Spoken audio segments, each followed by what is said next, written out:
plutôt que de ne pas faire de suppositions, faisons-en plein.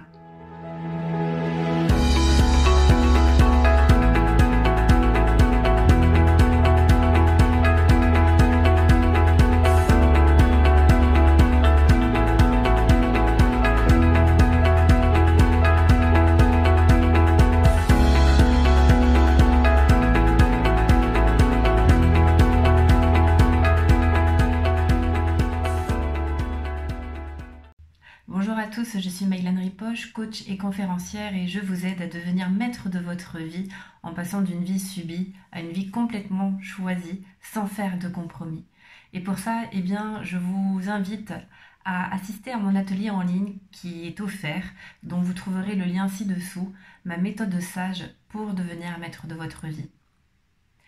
Alors pourquoi faire plein de suppositions? C'est le conseil que m'avait donné Olivier Clerc, que j'ai interviewé au sujet des 4 accords Toltec.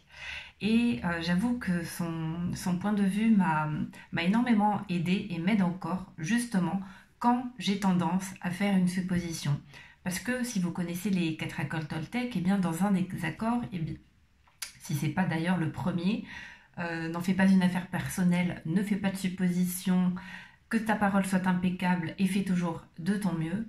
Dans ne fais pas de suppositions, il disait au contraire, faites-en plein, parce que là, pour vous donner un exemple, une personne m'a écrit en début d'année un mail très personnel dans lequel elle avait juste besoin de se déposer, de me partager certaines choses.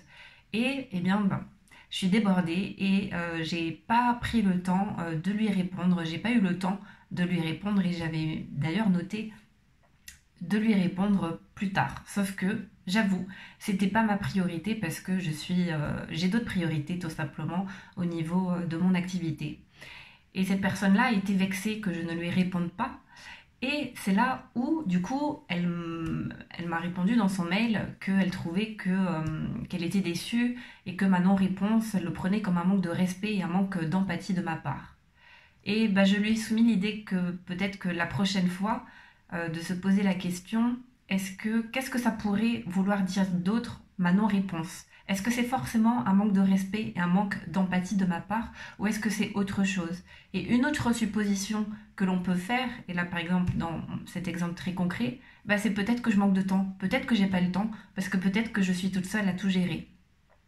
Ça peut être aussi, j'ai pas reçu son mail, c'est une autre supposition. Une autre supposition, c'est je suis malade, je suis absente, le mail est tombé dans les spams.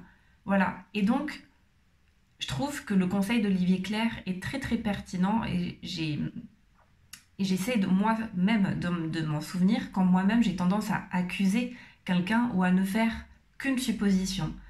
Plutôt que de faire une seule supposition, faites-en plein et dites-vous, voilà, si c'était autre chose, ça serait quoi? Et je vous promets que ça permet de se détendre de la ficelle, comme j'aime bien dire, et de voir que souvent on a tendance à voir la vie uniquement de sa fenêtre et que en fait nous avons une seule vision et souvent étriquée de la réalité, et le fait de faire plein de suppositions, ça permet d'avoir une vision beaucoup plus large de la réalité et d'avoir une vision sphérique et d'ensemble d'une même situation.